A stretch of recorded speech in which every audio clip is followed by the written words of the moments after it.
सतलोक धाम TV को subscribe जरूर करें। सर नमस्कार। नमस्कार। सर क्या नाम है आपका? मेरा नाम उग्रा राम है सर। सर कहाँ से आए हैं आप? सर मेरा गांव जवासिया है, तहसील पिपार सिटी है, जिला जोधपुर, राजस्थान। सर क्या काम करते हैं आप? सर मैं खेती का काम करता हूँ।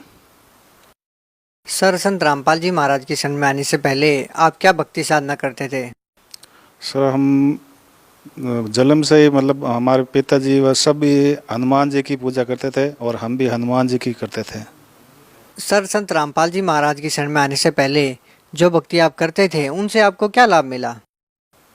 सर उन साधनाओं से हमें लाभ तो कुछ नहीं हुआ, और हम सभी हमारे घर वाले करते थे तो हम भी हनुमान जी की साधना उनके देखा देख, और सब गांव वाले भी, सभी हनुमान जी का मंदिर है हमारे गांव के पास ही, तो मैं मंगलवार का व्रत भी करता था और हमें उनसे कुछ लाभ नहीं हुआ। मेरी ज़िंदगी में मुझे कभी कुछ लाभ नहीं दिख रहा था, और मैं जागरण भी दे रहता था। मैंने हनुमान जी के जहाँ भी मंदिर बनते थे या कोई होता तो मैं वहाँ पर दान भी दिया करता था, और मैं देवताओं में बहुत मेरी रुचि थी। और शंकर भगवान की जो भी है, वो हमारा इष्ट देव तो हनुमान जी थे, लेकिन हम ज़्यादा हनुमान जी की पूजा करते थे, और दूसरे देवी देवताओं की भी जाते थे, मंदिरों में जाते थे, दान देते थे, लेकिन हमें उससे कोई लाभ नहीं हुआ। संत रामपाल जी महाराज की शरण में कैसे आए आप? संत रामपाल जी की शरण में सर हम ऐसे आए थे कि मैं मेरे कुछ एक बार क्या हुआ था कि मेरे पथरी की बीमारी हो गई थी।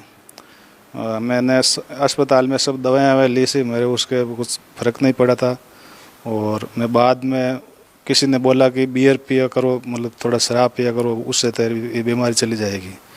तो सर मैंने वो बियर वगैरह सेवन करना वो दूसरों के कहने से शुरू कर दिया, तो उससे कुछ फ़र्क भी पड़ता, लेकिन वापस वो पथरी की बीमारी थी, वो वापस हो जाती थी 2-3 महीने बाद।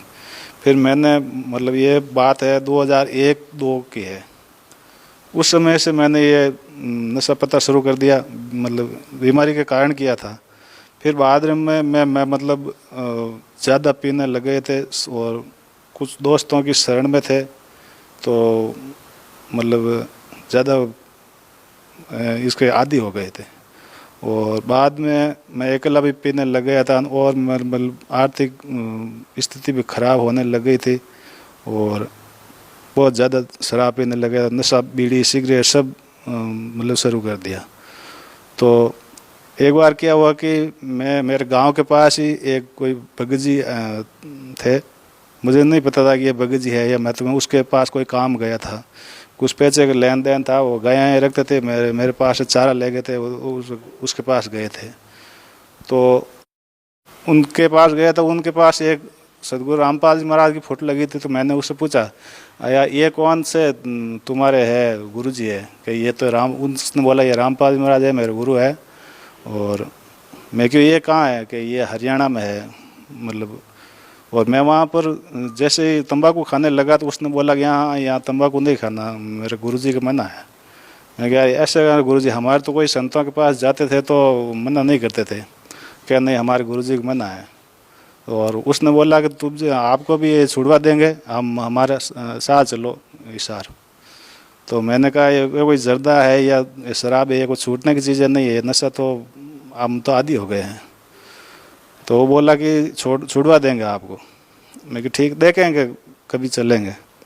बात तो उसी शाम वो मेरे घर आ गया, और मैंने चाय मेरी पत्नी ने चाय बनाई थी, तो चाय पी, और उसने बोला कि ये आपके ये भगत जी इतना नशा करते हैं, आपको अच्छा लगता है क्या? तो मेरी पत्नी ने कहा नहीं, अच्छा नहीं लगता, हम क्या करें, मजबूर है, ये रोज़ पीते हैं। तो हम बैठे ही थे, उसने कहा कि आप मेरे साथ भेजो, हमारे गुरुजी है जो इसको नशा छुड़वा देंगे। तो हम उसमें मेरी पत्नी ने कहा ठीक है ले जाओ। तो और मैं वो बोल रहे थे कि मेरे साथ चलो, मैं कि आप नहीं चलेंगे, यानी दिमाग में नहीं आया। मैं कि गुरुजी से कोई नशा थोड़ा ही छूटता है। वो बोले कि मेरे साथ, मेरी पत्नी ने भी मेरे ऊपर बहुत प्रेशर लगाया कि आप इनके साथ जाओ। मैंने कहा मैं नहीं जाऊँगा। तो फिर वो बोली कि आप अगर नहीं जाओगे तो मैं पीर चली जाऊँगी, क्योंकि वो मुझसे परेशान थी कि मैं रोज़ नशा करता था। तो तो हमारे घर में लड़ाई झगड़ा भी होता है, इसलिए परेशान थी। उसको भी यही पता था कि भाई मतलब नशा छूट जाएगा, उसको विश्वास हो गया। तो मेरी पत्नी के प्रेशर से मैं वहाँ पर उसके साथ रवाना हो गया। और वहाँ पर मैं मतलब शाम को जिस टाइम रवाना हुआ, नशा करके ही रवाना हुआ था। और बीड़ी सिगरेट सब जेब हम डाल लिए थे, ट्रेन में मतलब स्टेट तक मतलब सब नशा करता ही था। और जहाँ बरवाला स्टेशन में गए तो हमारे साथ कोई और भगत जी थे, उसने कहा आप नशा करते थे और हम ट्रेन में भी देखा है, अभी इसको गिरा दो नीचे और फिर बाद में आश्रम की बस आएगी उस बस बैठना। ठीक है, मैंने तो सोचा कि अभी गिराना ही पड़ेगा, नहीं गिराएंगे तो ये बस में बैठने नहीं देंगे। तो मैंने वो जो जर्दा था, बीड़ी थी, सिगरेट थी, वो सब वहाँ पर स्टेशन बरवाला स्टेशन पर मैंने गिरा दिया नीचे। और फिर आश्रम में गए और आश्रम में घूमे, वहाँ पर भंडारा किया और बाद में मतलब वहाँ पर दंडवत प्रणाम किया मैंने। फिर नाम उद्देश्य का वो बोर्ड लगा था, बोर्ड मतलब पढ़ा था जो नियम वगैरह है। तो मैंने सोचा ये नियम तो हमसे रहेगा ही नहीं, लेकिन फिर भी हमको तो नशा छोड़ना है, अगर छूट जाए तो ठीक है। मैंने वहाँ पर नाम वो बोर्ड पर पढ़ के नाम उद्देश्य ले लिया और नाम उद्देश्य ले लिया।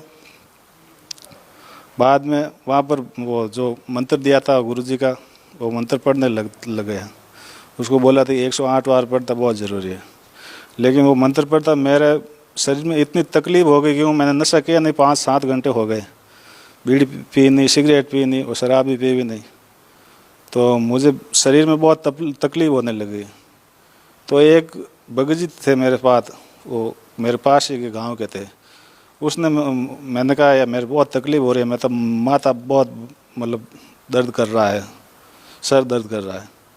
तो उसने बोला कि अभी गुरुजी आशीर्वाद देंगे, आशीर्वाद देने से ठीक हो जाएगा।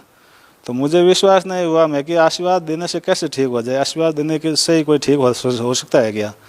मेरे बहुत तकलीफ होने लगी क्यों नशा नहीं किया, नशा बहुत ज़्यादा नशा करता था। उस दिन नशा में बहुत टाइम हो गई, इसलिए नशा नहीं किया, इसलिए मेरे शरीर में तकलीफ होने लगी। फिर बाद में शाम को 10 बजे के करीब गुरुजी आशीर्वाद देने के लिए मतलब हम भी लाइन में लगे थे और भगत लोग भी लगे थे। तो हमने वहाँ पर गुरुजी से आशीर्वाद लेने के लिए वहाँ गए थे। और जैसे ही गुरुजी मेरे ऊपर हाथ रखा, मेरे शरीर में एकदम सन्नाटा दौड़ गया। मुझे मतलब एकदम शरीर में जो सर दुखता था, शरीर में तकलीफ थी, वो सब शरीर एकदम मतलब ख़त्म हो गई और मेरा शरीर एकदम सही हो गया। मतलब ऐसा लग रहा है कि मैं नशा करा हुआ जैसा लग गया मुझे। ये मेरे साथ चमत्कार हुआ और इसी वजह से मैं मतलब बंदी छोड़ सतगुरु रामपाल जी महाराज के शरण में ऐसे गए। सर, संत रामपाल जी महाराज से नाम दीक्षा लेने के बाद आपका नशा छूट गया। संत रामपाल जी महाराज से नाम दीक्षा लेने के बाद आपको और क्या क्या लाभ हुए? संत रामपाल जी महाराज मुझे ये तो लाभ हुए है नशा का, ये मेरे घर में सुख शांति हो गई, मेरे घर में लड़ाई झगड़ा होता नहीं था। और फिर बाद में मतलब जो नशा छूट गया तो फिर आर्थिक स्थिति अभी वो भी कंट्रोल में आ गई, क्योंकि नशा करते नहीं थे। तो मेरे शरीर मतलब घर में सुख शांति हो गई, पैसे की आवक हो गई। और बाद में मैं एक मतलब मेरी पत्नी को भी बोलता था कि आप भी अब नाम ले लो, तो वो बोलती कि बाद में ले लेंगे। मैं कि ठीक है, गुरुजी का कहा हुआ कि ज़बरदस्ती नाम नहीं दिलाना, प्रेम से दिलाना। और जो मेरे एक मतलब बच्चा है, उसको लकवे का बीमारी था उसको, तो हम वहाँ बुटाटी धाम आते हैं, वहाँ पर ले जाते, महीने हर महीने फेरी दिलाते थे। तो वो लकवे की बीमारी थी उसके, वो ठीक नहीं मतलब एक बार ठीक हो जाता, फिर बाद में फिर हो जाता। तो हम वहाँ पर फेरी दिलाते। तो एक दिन मैंने मेरे बच्चे से पूछा, मैं क्यों वो रात को क्या होता था कि वो मतलब दांत जुड़ जाते थे उसके, वो उसको तकलीफ होने लग जाती थी। तो सुबह उठ कर मैंने पूछा, तू मेरे साथ चल जोधपुर, नाम उद्देश्य ले ले। मेरी पत्नी ने कहा हम तो वहाँ पर जाते हैं, क्यों वो नाम उद्देश्य लिए हुए नहीं थे।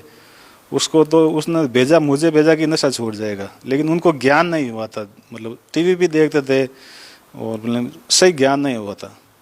तो मेरे बच्चे को मतलब बीमारी थी, तो हमें वो रात को दांत जुड़ जाते ऐसा हो जाता था। तो मैं मतलब उस बच्चे को पूछा मैं कि भाई तू मेरे साथ चल और नाम ले ले, तो वो आकर नाम लिया और आज तक भगत जी उसको मतलब कोई तरह की बीमारी वापस नहीं हुई, वो एकदम तैयार है वो।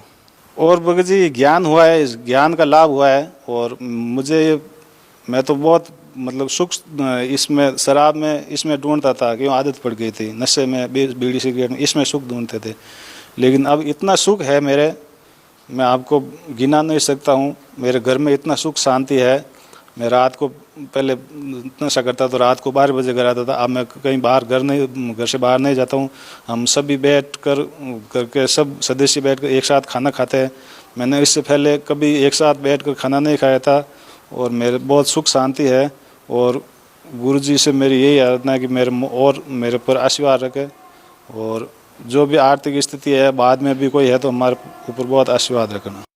सर, संत रामपाल जी महाराज से नाम दीक्षा लिए हुए आपको कितना समय हो गया? सर, जो ये बरवाला में कांड हुआ इसके मतलब 7-8 दिन पहले ही मैंने नाम उपदेश लिया था और मैं शाम को गया था नाम लेने और सुबह वापस आ गए, उसके बाद मैं नहीं गया। सर, ऐसा भी कहा जाता है कि संत रामपाल जी महाराज से नाम दीक्षा लेने के लिए पैसे लिए जाते हैं। सर, क्या सत्य है ये? सर, ये बिल्कुल गलत है। मैंने पहला नाम उपदेश लिया तो वहाँ पर बोलते थे कि 1000 रुपये लेते थे मैं, लेकिन मेरे से नहीं लिए थे, 1 रुपया भी नहीं लिया था, कहीं पर पैसा नहीं लिया था। और बाद में जो सतनाम मिलता है उसका कहते हैं 10,000 रुपये लेते हैं, लेकिन मैंने तो वहाँ से सतनाम नहीं लिया, मैंने सतनाम बाद में जोधपुर में लिया। लेकिन अगर मतलब सच्चाई है, अगर मीडिया वालों की सच्चाई होती कि नाम पैसे लेते तो पहले तो पैसे मेरे से लेते थे, तो मुझे मतलब मेरे से पैसे नहीं लिए। और मैं इस बात को नहीं मानता कि रामपाल जी महाराज कहीं पर भी पैसे लेते थे। सर, भगत समाज को क्या संदेश देना चाहेंगे? भगत समाज को मैं यही संदेश देना चाहता हूँ और विशेष तौर भारत की बहनों को देना चाहता हूँ, जिसके पति हो या भाई हो जो मेरे जैसे मतलब शराब के नशे में डूब गए हैं, उनको रामपाल जी की शरण में भेजिए। जो मतलब ये भारत सरकार की तरफ भी मतलब बहुत योजनाएं चलाई जाती है कि नशा मुक्त करना है, लेकिन किसी से कोई असर नहीं होता है। और संत रामपाल जी का नाम उपदेश मात्र लेने से सभी नशा छूट जाता है। मतलब आज से कभी 10 साल 20 साल पुराना भी नशा हो, चाहे अफीम हो, चाहे शराब हो, चाहे तंबाकू हो, और ये सभी नशे छूट जाते हैं।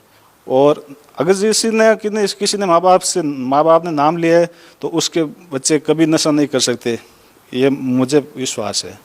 और उस बहनों को मैं ये कहना चाहता हूँ जो भी शायद चैनल पर देखती है, मतलब बहुत इस देश में बहुत परेशान है मतलब अपने पति से, अपने भाई से, क्योंकि शराब का नशा एक ऐसा ही नशा होता है। वो मेरे पर गुजरी चुकी है और मेरे लड़ाई झगड़ा रोज होता था, इसलिए मुझे पता है।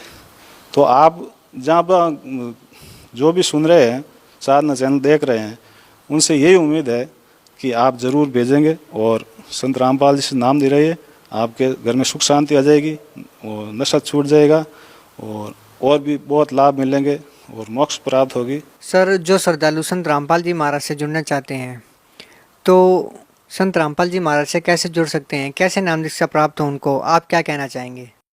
मैं उन श्रद्धालुओं को ये कहता हूँ कि साधना चैनल देखिए, इसके नीचे नंबर आते हैं और उस नंबरों से मतलब आप कांटेक्ट कर सकते हैं, ज्ञान गंगा किताब मंगा सकते हैं और उनसे मतलब आप हर जगह संत रामपाल जी के भक्तों ने मतलब ऐसे नामदान केंद्र खोले रखे हैं, तो उनसे आप नामदान लीजिए और अपने ज़िंदगी में सुख शांति लाइए। और जहाँ सुख शांति आप एक बार नामदान लोगे और उस भक्ति को करोगे तो आपको पता चलेगा क्या सुख होते हैं। सर, धन्यवाद।